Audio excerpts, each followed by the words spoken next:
All right, Rabbi, say good morning. Let us begin. So today's daf is Samech Ches 68. We are picking up from Samech Zayin Beis 67b, and we are picking up with Darash Meremar, which is 2, 4, 6 lines up from the bottom. Our shir this morning, our week of learning, is dedicated by Binyamin and Nechama Grossman in honor of Ira Grossman's 70th birthday. Mazel tov to Ira, Meves Mishanim Tovos, and the shiurim today and tomorrow are dedicated by Akiva and Leah Wexelbaum in honor of their children, Yael and Shlomo Kanner, and the loving memory of our Oma Chana Bas Rab Naftali for her 20th yahrzeit. We hope that in the merit of our Talmud Torah, the Neshama will have an aliyah and the family a nechama. And also with that, let us begin. So we left off, we actually read this line yesterday, but we'll read it again today. Darash Meremar, so Meremar Darshan, Hilchasa Kirav Chista, Ukidmet Haritz Rav Yemar. That ultimately the halacha follows Rav Chista, namely, that technically speaking, one could have some amount of time in between the chafifa and the tvila.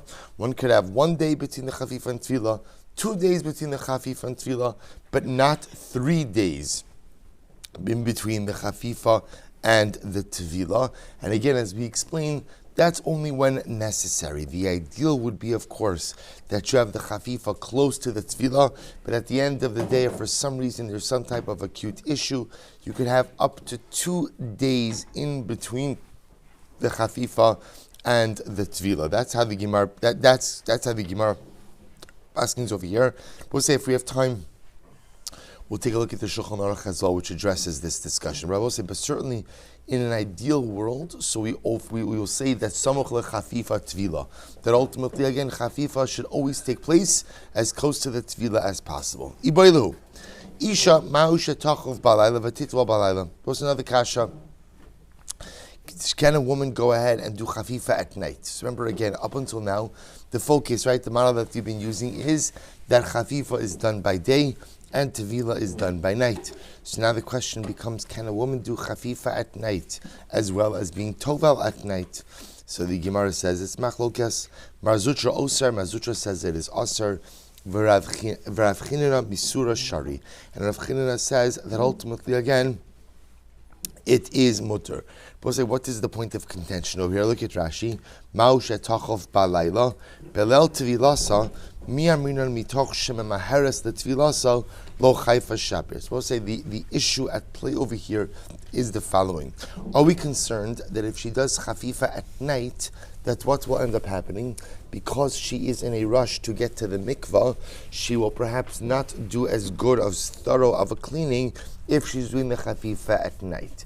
So that fuels the question: can you go ahead and do chafifa the night of the tvila or not? So machlokes amali ravad l'chin misura lav hachi hava ovda b'dvisu da'abamari reish kalusam. Let's listen to this. So this is actually quite wild. Rav Ada says the truth is there's a story. I'll tell you a story that happened. One time it happened with the wife of Abba Mari, who was the Reish Kalusa. So let's remember again, Reish Kalusa is the most powerful man, right, in the exile. He's effectively the king over here. Lashon Kitata v'lo ratzta litbo. As a result, she refused to go to the mikvah. Got into a fight with his wife, and she didn't want to go to the mikvah. She was angry at him. So also Rav Nachar bar Yitzchak lefayusa. This is incredible. Rav Nachar bar Yitzchak went to go ahead and appease her, right, to calm her down. Va'amrla, and she said to him, "My ise hashta." She said to him, "Why are you coming here tonight? Why are you coming here tonight?" Top of Samches, Tiski Aisi Lamachar. It's enough if you just come tomorrow. V'yada my ka'amrle. He understood what she was saying to him.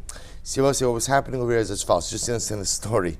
So remember again, the Reish Kalusa Abba Mari gets into a fight with his wife. His wife gets angry at him, therefore she won't go to the mikvah. Rav Nachman comes along to try to calm her down. He comes to her when at night, which night?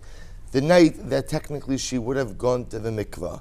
She says to him, I appreciate what you're doing, but you could have come tomorrow. Why are you coming tonight? Now, what Rav Nachman understood, what she was saying to Hosei was what?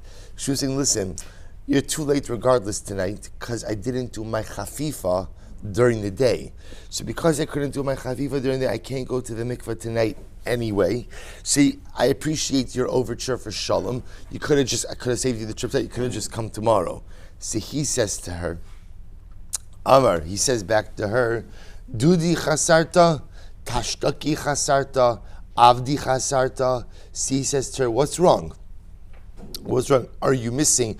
Dudi are literally like pots. Are you missing pots to boil up water? Are you missing benches to sit on? Are you missing servants to bring you the water? So in other words, what he said to her was, what's the problem? Essentially, you could do the chafifa tonight. So I say the whole point of the story is that ultimately, again, he was telling her, it's okay, even if you didn't do the chafifa by day, you can still do the chafifa by night. So I also say here, you seem to have a clear raya that halacha l'maisa chafifa can be done by day. Can be done even the night of the tvila. Again, what you begin to see, Rabbi, is that the halacha feels that it should be done by day in order that the woman should have sufficient time to prepare for the mikvah without rush. But l'maisa, for some reason, chafifa was not done by day. It absolutely can be done by night. It's also absolutely amazing that the Gemara brings down this story.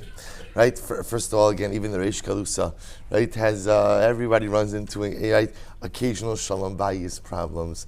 But it's so beautiful to see how Rav Nachman was so concerned for his chaver that he went ahead and he intervened with the Reish Kalusa's wife. Pretty amazing. So the Gemara goes weiter. Darash Rava, Isha chofefes be'erev Shabbos, vitoveles b'matzei Shabbos. A woman could do a chafifa on Friday afternoon and go to the mikvah on Matzei Shabbos. Most remember again, so we saw this already in yesterday's daf, right? The idea that although not ideal, there can be a lapse of between the chafifa and the tefillah. So here again, a woman could do chafifa erev Shabbos and go to the mikvah on Matzei Shabbos. So Rabbi said to Rava, 1 second, v'hashalech Ravin ba'agarte, but yet Ravin once sent in a letter the following halacha: Isha lo tachov be'erev Shabbos v'titval b'matzei Shabbos. Actually, Ravin sent in a letter that dafka, a woman should not do a chafifa on erev Shabbos and go to the mikvah on Matzei Shabbos. And Rabbi says, so what does that mean? So what should she do? She should do the chafifa on Matzei Shabbos. So we'll say, just so you understand the tension that's unfolding over here, which is quite a dramatic one. So on one hand, the logic to say that she should do a chafifa on Erev Shabbos and be Tavalas Matzah Shabbos, this way it allows the chafifa to be done by day. If the chafifa could be done by day, this way halacha l'maisa, we assume she has enough time. She doesn't have to rush. That's the logic to say she should do the chafifa on Erev Shabbos and go to the mikvah on Matzah Shabbos. On the flip side, what we don't like about this approach is what? Is that l'maisa, there's a lapse in time between the chafifa and the tvila. That's the issue. That's the tension that we have over here. So here you have Ravin saying that a woman should not do a chafifa on Erev Shabbos and go to the mikvah Matzah Shabbos. And the truth is, you can ask a simple question: Heich chofefes b'yom v'toveles b'layla. And I both say, now the assumption is that the reason why Ravin does not like a chafif on Erev Shabbos for a tevila on Matzeh Shabbos is because we will say takif lechafifa tevila, that ultimately again chafifa should be done immediately before tevila. But if that's the case, you have a general problem with the way we do chafifa. Why? Listen to this. In general, how could a woman ever do the chafifa by day and go to the mikveh at night? Haba'inan takif lechafifa tvila veleka. See, I will say, even in a regular case, let's take a regular case. A woman's going to the mikveh on Monday night. So we'll say, when is she doing her chafifa? What does the halacha say? So sometime in the afternoon, right? Sometime in the afternoon, before shkia, before sunset, or into sunset. But lav dafka that she's doing it right before. I will say, I'll give you the right this, meaning it's not like we tell a woman that you have to go to the mikveh, do the chafifa in the mikveh, and then go and be tovelas right afterwards. There's always a lap, there's always some amount of time in between the chafifa and the tvila. So Ravin, for someone who's so insistent on tekif lechafifa tvila, in general, how is chafifa ever good in your mind? So which the Gemara says, Hadar, good. Hadar uki Rava amora alei vidarash. We'll say Rava then established Amora. Amora is like a spokesperson, and he said the following: Dvarim shamarti lefneichem ta'os hein biyadi. The things that I said to you before were mistaken. Baram kach amru mishmeid Rabbi Yochanan, Isha lo tachuf be'erev Shabbos v'titbal b'matzei Shabbos. Therefore, Rabbi, I remember again. So Rava went ahead and said before that halacha l'maisa, what a woman could do a chafifa on erev Shabbos and be tovelas matzei Shabbos. Comes along Rava and says, I made a mistake. That which I paskined before was incorrect. Rather, lo tachol be'erev Shabbos, v'titbal b'matzei Shabbos. And in general, maybe you'll ask, in general, how do we allow women to do a chafifa by day and be toveles at night? Because after all, again, don't you run into a general problem of samoch l'chafifa tvila? Take a look at Rashi. Rashi says over here, actually, I'm sorry, not yet. V'hilchasa, and we'll say, what is the halacha?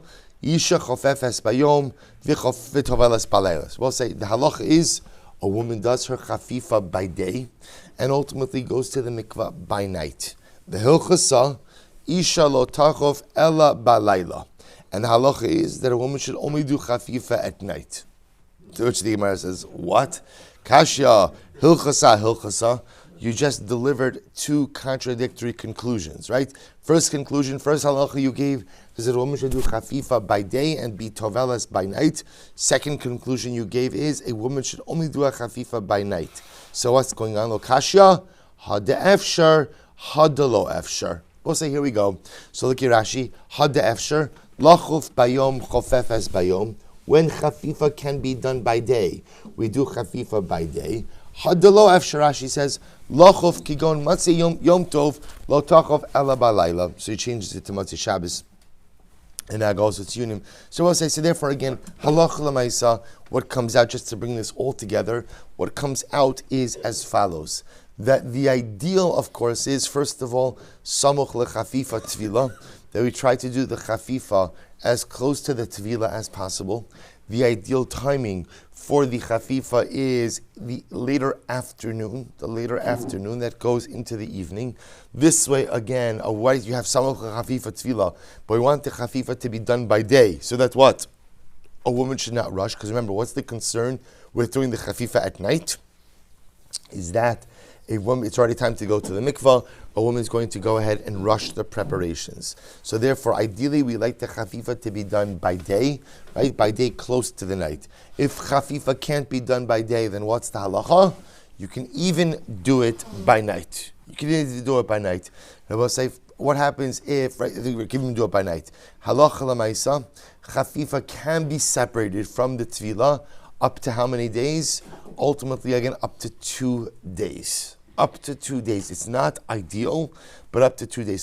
So where this happens, I don't know often, but where it certainly happens is woman has to go to mikvah matzei Shabbos. She does her chafifa ultimately again on erev Shabbos. She does her primary chafifa on erev Shabbos. Matzei Shabbos again, she'll do some additional preparations, but the primary chafifa is going to be done matzei Shabbos, erev Shabbos. But technically speaking, you could have up to 2 days in between the chafifa and the tefillah, and the chafifa will still be okay. Good. We'll say that's the sugya. Mishnah. Niddah shebat. Was another very interesting case. Niddah shebat ka'atzma yom shvi. Mishnah. If a niddah, a woman who's a niddah, did a badika on the 7th day in the morning.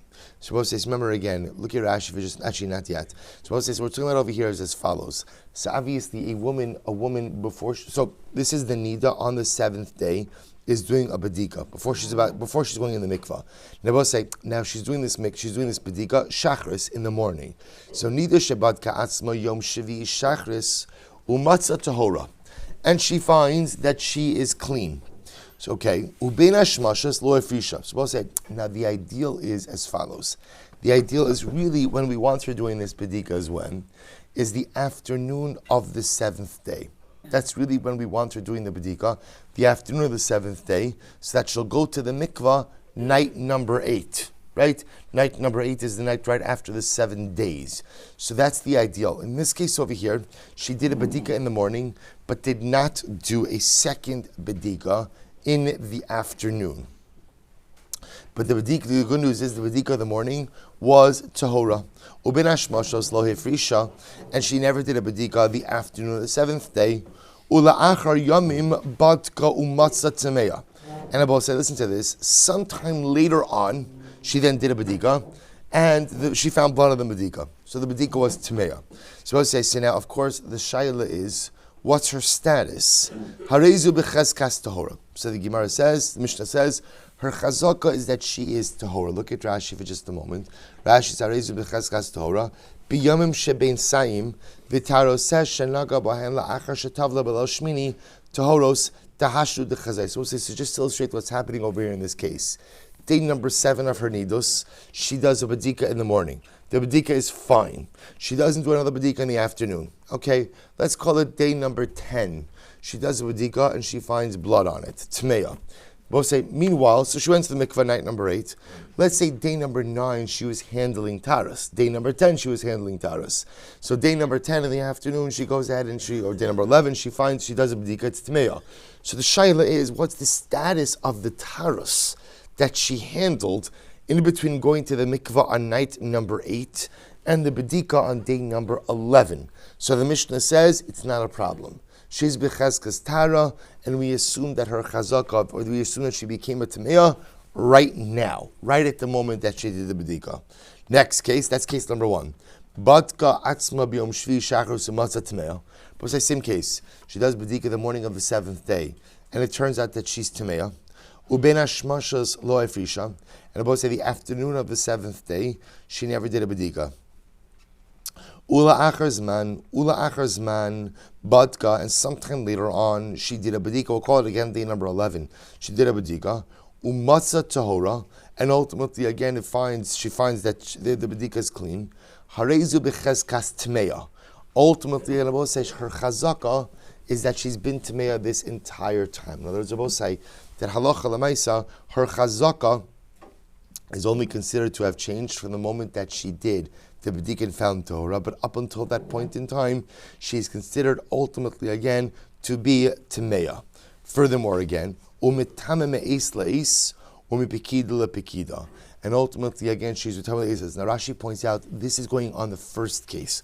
Look at Rashi. Mitam me'is la'is, arishakoi, diktani achar yomim batko, matzah tameya, mitam me'is la'is shari izu. So we'll say this is going on the first case.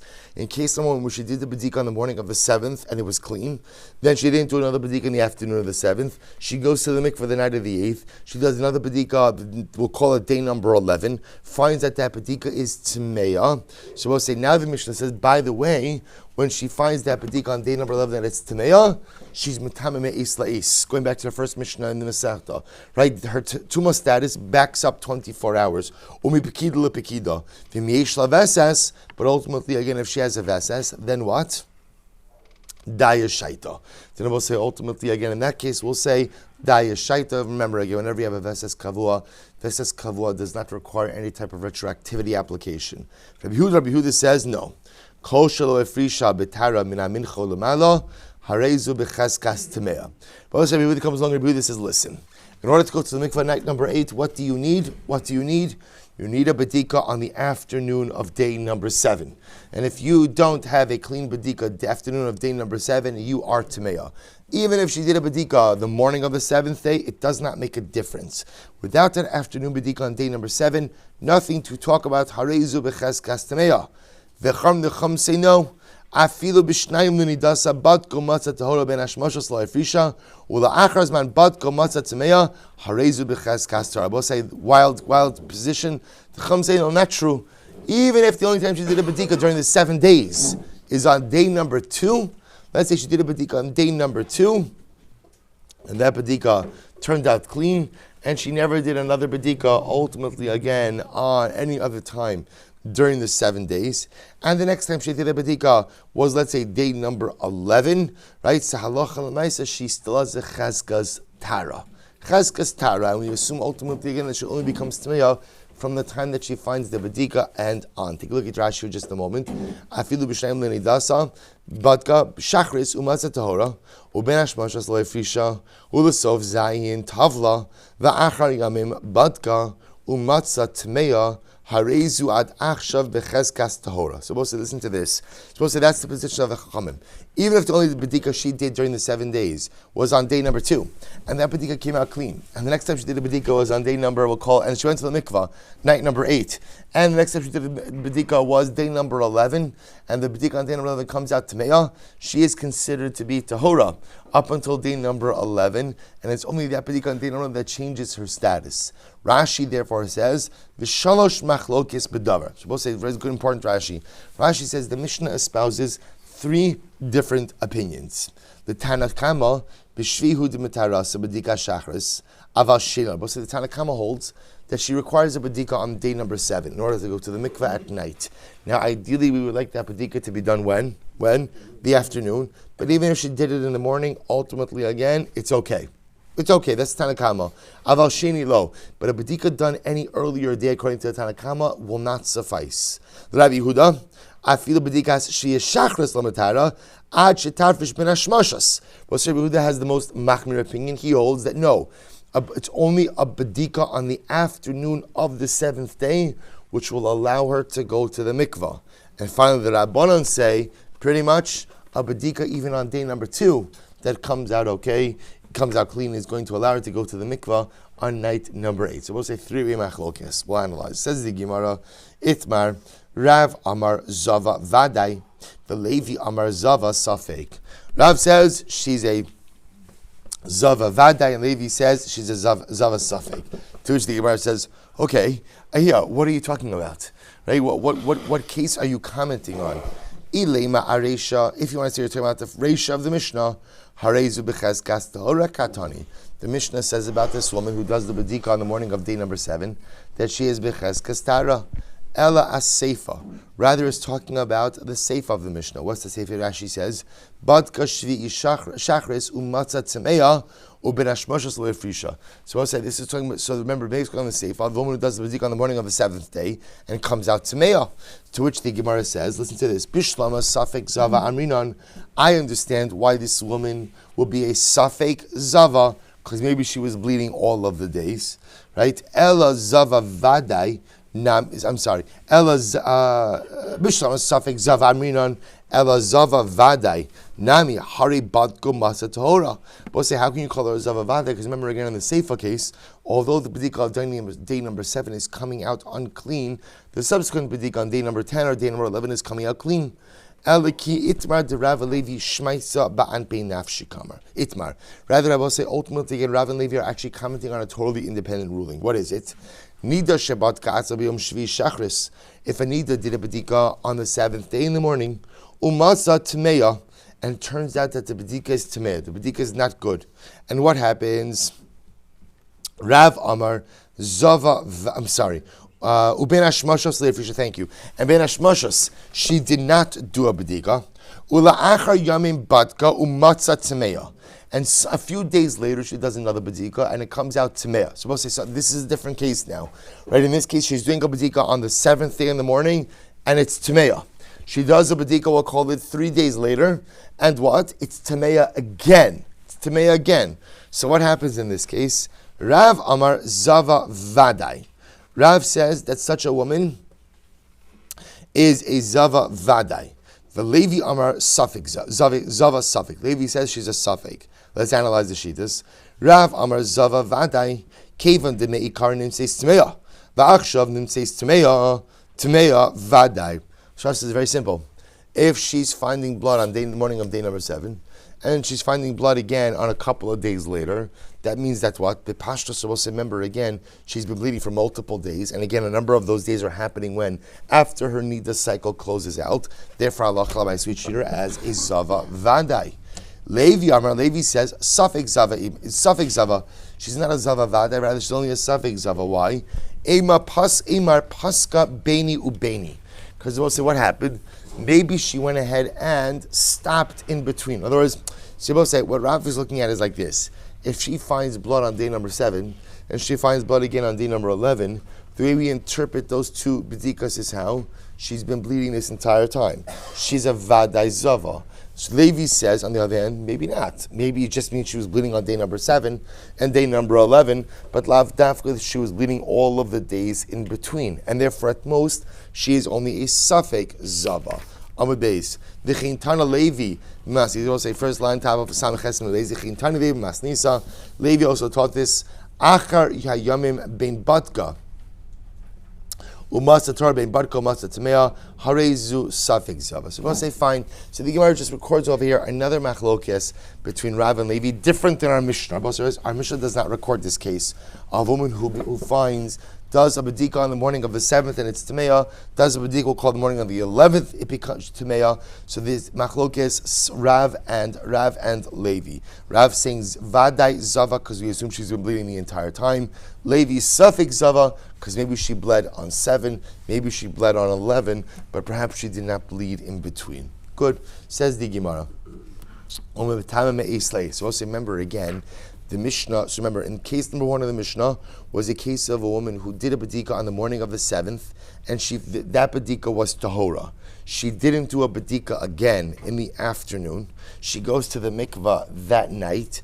A couple of days later, she does another bedika, and that bedika ultimately again is timeya. So what's the halacha? What did the Mishnah say? Harehi b'cheskas tahora. We assume that she is tahora up until the time, we're calling it on day number 11 that she did this subsequent bedika and it's Tameya. The Mishnah then qualified this statement and said, by the way, when she finds that bedika Tameya on day number 11, she is metame me'es la'ishu mipekida la'pekida, unless, of course, she has a vesas kavua, and then we will say daya shaita. So says the Gemara, lema tevitu of the Rava. So we'll say, is this not a refutation of the position of Rava? Da'amar Rava. Rava says, Lomar, she'ein ha'isha metame me'es la'is, besoch yemei zivasa. So we'll say, interestingly enough, Rava is of the opinion that halacha l'maisa, a woman is not metame me'es la'is during the days of her zivos. That the concept of being metame me'es la'is, according to Rava, is a din in nidus, and not a din in zivus. Remember, the case of the Mishnah is where is she finding the bedika Tameya? That's happening during her days of zivus. And yet the Mishnah is saying that she could become Tameya, me'es leis. This would seem to refute the position ultimately again of Rava. To which the Gemara says, Alav osvine l'Rava chada zimna. But say, okay, we already refuted the position of Rava earlier on. To which the Gemara says, Kamrinan.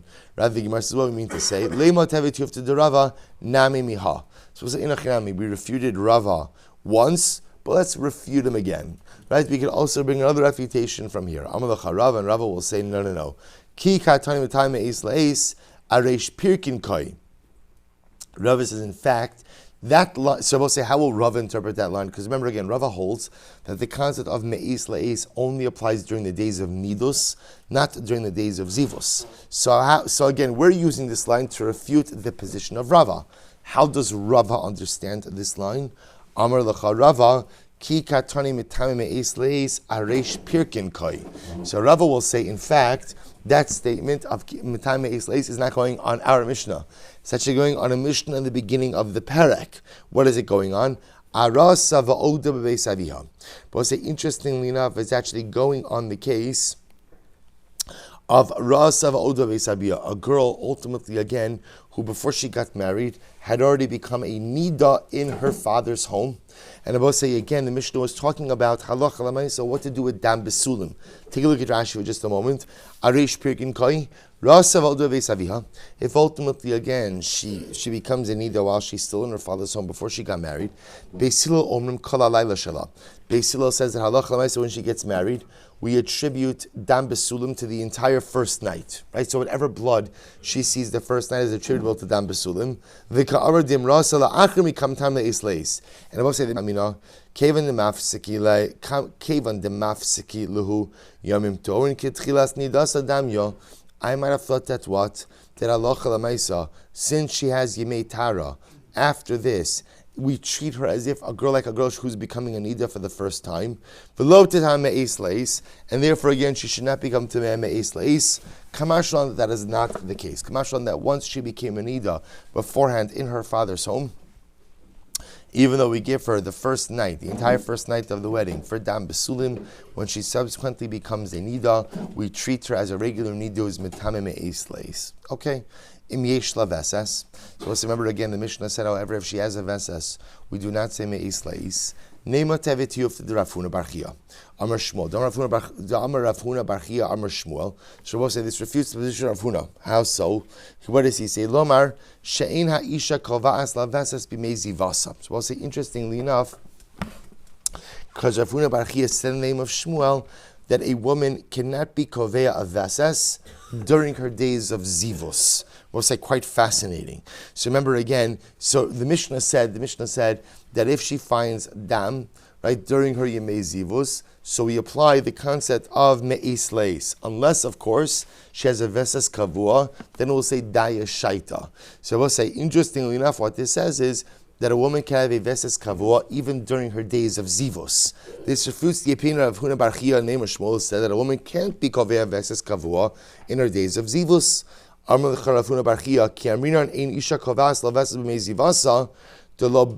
do we say that a woman can't be kovea a veses in her days of zivus? Because also that means is that we will not require 3 times to uproot a veses established during the days of zivus. Because we'll say in general, we say that during the days of zivus, she doesn't have blood. As well say, we don't assume that a woman is going to bleed during the days of zivus, like we assume that a woman is going to bleed during the days of nidus. And I will say, because ultimately, again, during the days of zivus, she is in a state of dameha misulakin. We do not assume that she is in a state of active bleeding. Therefore, what? Therefore, daya shaita. So it's actually quite interesting. So therefore, again, what Rav Huna bar Chia is saying is as follows: that halacha l'maisa, even if you hold that you can't go ahead and establish a veses during days of zivus, you will still hold the concept of daya shaita. Remember again, what's the whole issue of me'es la'is versus daya shaita? What's the concern? The concern is, the reason you would say me'es la'is is why? Because when a woman bleeds, what's the concern? That although the blood is exiting the body now, it was what? It was there beforehand. See, interestingly enough, Rav Huna bar Chia is saying that only applies in a time where there's an expectation of bleeding. So during the days of nidus, there's an expectation of bleeding. That's when you say me'es la'es me'pekida le'pekida. But during the days of zivus, when a woman is what's called in a state of misulekes damim. Misulekes damim means it's not the mitzvah that she's going. We don't expect the woman to bleed during her days of zivus. We don't expect that.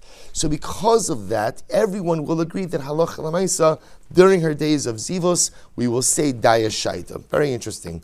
Rabbi Huda says as follows: Tanya. So we'll say. So remember again, we have 3 different opinions. One more time, we have 3 different opinions in the Mishnah, right? The Tanakama says you need a bedika on day number 7 in order to go to the mikvah, but even if that bedika ultimately again is in the morning, it's fine. Ideal to do it in the afternoon, but ultimately again, it's okay.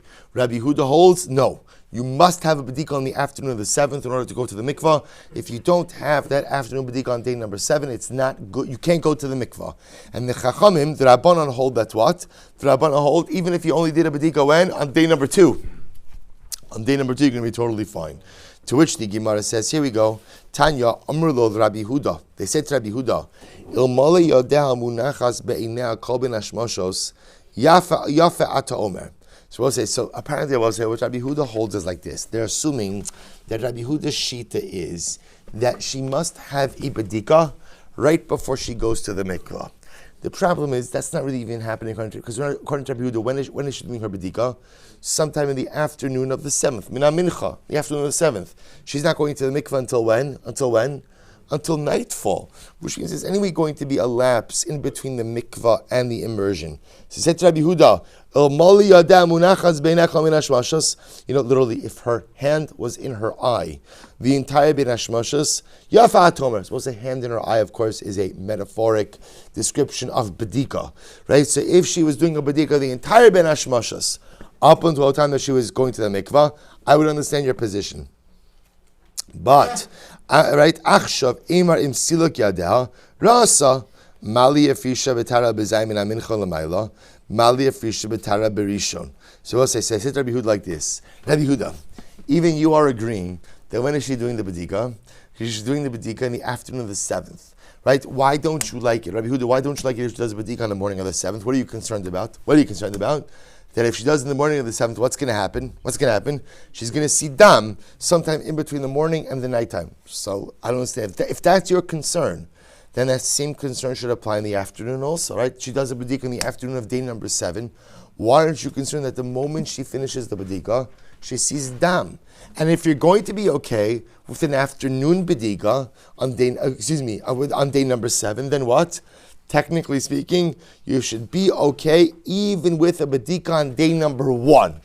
Whereas what the Saint Rabbi Yehuda is like this. It's the same possibility that she sees dam and the afternoon of the 7th, in between the time that she did the bedika and the immersion, is the same possibility and probability that she's going to see dam after bedika on day number 1. In other words, Rabbi Yehuda, unless, of course, you are requiring her to do a bedika literally up until the point that she immerses, once you're leaving some amount of time where something could happen, then what does it matter if she does a bedika on the afternoon of day number 7 or in the afternoon of day number 1? To which the Gemara says, Berishon mi'ika lamanda amar. Rabbi says, is there anyone who says that she could actually do a bedika on day number 1 and that bedika would allow her to go to the mikvah? To which the Gemara says, yes, in fact, there is. Va'atanya, Amar Rabbi, Sha'alti es Rabbi Yossi Rabbi Shimon, Keshahayu Machalchim Baderach. One time, so Rabbi says, one time I asked Rabbi Yossi Rabbi Shimon, we were walking on the way, Niddah shebat ka'atzma yom zayin shachris, umatza tahora, uben hashmashas lo hefrisha.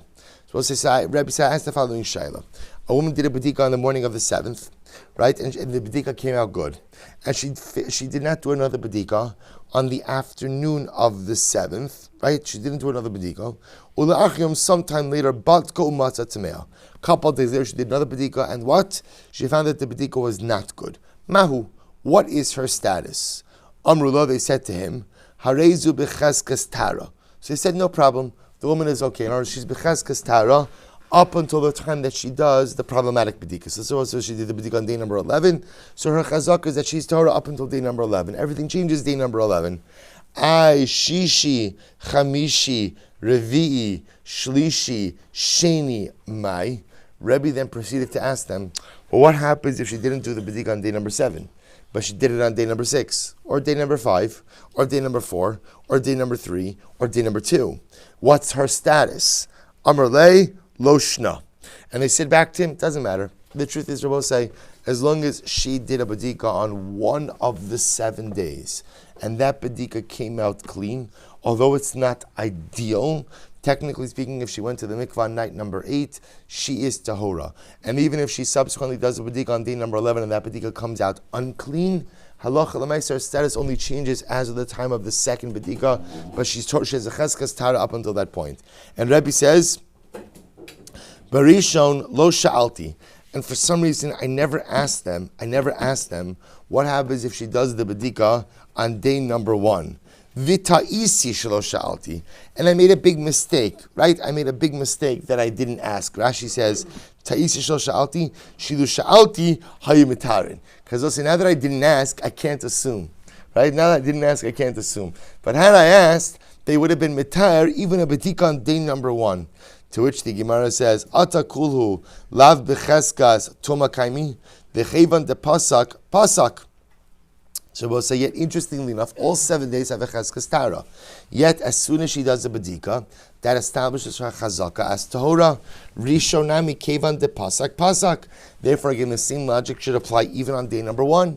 That if she did a bedika and the bedika came out clean, then halacha l'maisa she should have a cheskes tara. Umeikara my savar. So we'll say, so in the beginning, why would we have thought that day number 1 is different? Hoil v'hochsak mayan pasuach. We'll say, I might have thought that halacha l'maisa, day number 1 is different. Why? Literally, again, because the well springs are open. Or we'll say, I might have thought that day number 1, remember, is too soon. Because we'll say, what's day number 1? What's day number 1? Day number 1 is the day she begins to bleed. So I might have thought that perhaps, again, a bedika on day number 1 will never be relevant. Because halacha l'maisa, mayan pasuach, literally, again, the spring of her nidos is open. But I will say, what you begin to see is that halacha l'maisa, there is an opinion like this. Now remember, none of this really is relevant for us because we no longer have this 7-day model. Remember again, this is working with the 7-day model of nidos, not shiva nekiyim, right? 7-day model. What you do need in the 7-day model is a bedika that says that the bleeding finished. That you do need. So you do need to ascertain that the dam is no longer emerging from her body. That you need. But again, for us, this discussion doesn't really hold all that much relevance because now that we merge the halachos of zivos and nidos, so we require shiva nekiyim. Good, but nevertheless, very interesting to see the 3-way shita, Rabbi Huda, the Rabbanan, and the Tanakama. Again, I will say one more time, Rabbi Huda ultimately holding, usually Tanakama holding, you need a bedika on the 7th day, but even the morning of the 7th day is okay. Rabbi Huda, no, you must have a bedika on the afternoon of the 7th day. And the Rabbanan telling us that literally even a bedika on the second day, not the first Rabbanan will hold, but on the second day and forward is going to be good. Pretty incredible. So let's at least begin the next Mishnah. Hazav v'azava shebatku atzam b'yom rishon umatzu tar. Let's listen to this case. Zav and Zava. Abosai, remember now we're transitioning. Zav and Zava, what do you require, Abosai? Shiva nekiyim. Right? 7 clean days. So Zav and Zava, who did a bedika on day b'yom rishon umatzu tar, or b'yom hashvi umatzu tar. Ushar Yomim Bein Saim Lo Batku. Both say a very interesting case. So Zav and Zava require Shiva Nekiyim. Both say in this case over here, they did a bedika on day number 1 and a bedika on day number 7. Good news is that both bedikos came out clean. Bad news, they did no bedikos in between. What's the halacha? Rabbi Eliezer Omeharin B'chezkes Tara. Rabbi Eliezer says it's good. The bookends of 1 and 7 tell us that they have a cheskes tara and we're good to go. Rabbi Yeshua Omer, Ein Lahem El Yom Rishon V'Yom Shvi Bilvad. Rabbi Yeshua says no. All they have are days 1 and days 7. Those 2 days count, so we'll get 2 clean days. But the middle days do not count towards the Shiva Nekiyim. Rabbi Akiva says, Ein Lam Ela Yom Zayin Bilvad. All they have is day number 7. So I'll say 3-way machlokes. Right? Rabbi Eliezer is saying all 7 days are good. Rabbi Yeshua is saying only days 1 and 7 are good. So we'll say so they emerge with 2 clean days. And ultimately, again, Rabbi Akiva is saying they only have day number 7. Tanya, Amar Rabbi Eliezer, Rabbi Yeshua. L'dvarecha, atamona b'sigin. We'll stop over here. We'll pick up Emir Hashem with the Gemara tomorrow. Shkoyach.